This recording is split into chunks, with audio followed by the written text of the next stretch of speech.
All right, guys, let's get to another game here that is a pretty big spread, and it's the Bears and the Vikings sitting right now. Vikings 7.5-point home favorites. 44 is your total.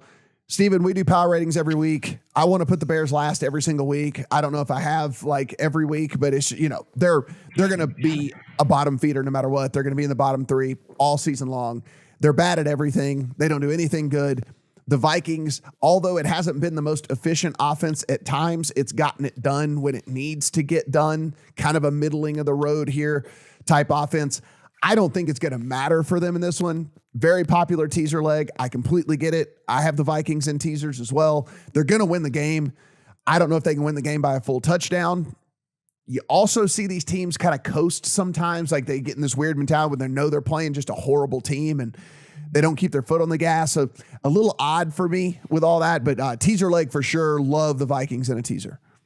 For sure. If you're in our Discord, you would have seen that a couple of us bet the Vikings -6.5 on the look ahead because we thought that was too short of a number. And now we're back to 7.5, which is a totally different argument now, right? Like, yeah. Asking Minnesota to win by 2 scores, no matter who they're playing, has not been something that you've wanted to do, even in this year's version with Kevin O'Connell. So I'm sorry, Bears fans. Like, you deserve better. We're going to trash Justin Fields every week on this show, and it's a shame that you guys have to put up with this, but just another week to highlight his ineptitude. We mentioned last week he was bottom 5 in basically every advanced quarterback metric, CPOE, success rate, etc. The Bears offensive line is actually top 10 in pass block and run block win rate, but they are dead last in pressure allowed. So how does that happen? It's because of Justin Fields. He's holding the ball longer than any quarterback in the NFL, 2.92 seconds per snap. So that's how you can get that difference in those two metrics. And in terms of pressures and sacks, I mean, that's a quarterback stat. And Fields is getting sacked 19% of dropbacks. The worst team in the league last year was only 10%. And the next closest team this year is 11%. So, yeah, at this point, phenomenal teaser leg, in my opinion, for the Vikings. Adam, we take a look here. I mean, it's a 44 total. And even if I look at this and I kind of go, all right, let's give the Vikings a really good offensive day. And they put up 27. Man, we getting enough from the Bears to get this thing over 44. Like, I mean, I like that. That's the thing for me. I look at this, like, this is the total that's been sitting there for me all day, all week long, where I'm like, what am I missing here? Why is this thing not plummeted to like 42? I don't know. Maybe they think that there's going to be garbage time stuff. Maybe there's whatever. I don't know. This seems like a dead under to me, and I'm wondering if I'm missing something.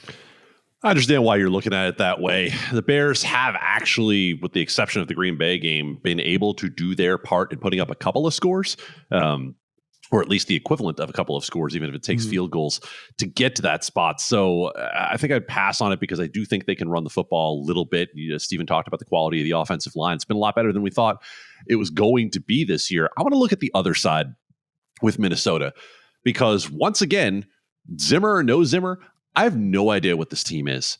I can't get a handle on them. Look at what they've done to this point of the season. They play one good half against Green Bay and coast that home in week 1, right?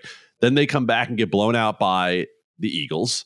Then they need a miracle comeback against the Lions to escape that game. And they nearly blew the game, and double doink aside, might have blown the game in London against the Saints. So I don't know that we have a great evaluation on Kevin O'Connell quite yet as the head coach of this team. It's obviously better than Zimmer because they're winning games that they would have lost under Zimmer. But yeah.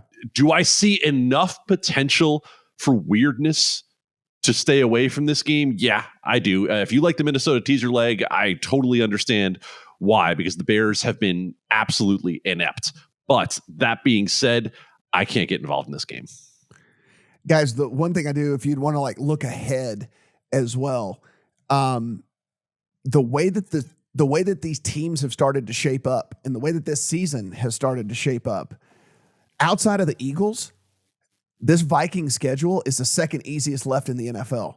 So you might be, if you wanted to take a flyer on some Vikings futures in some way, shape, or form, like there are, games that we heading into the season, we thought were going to be more difficult.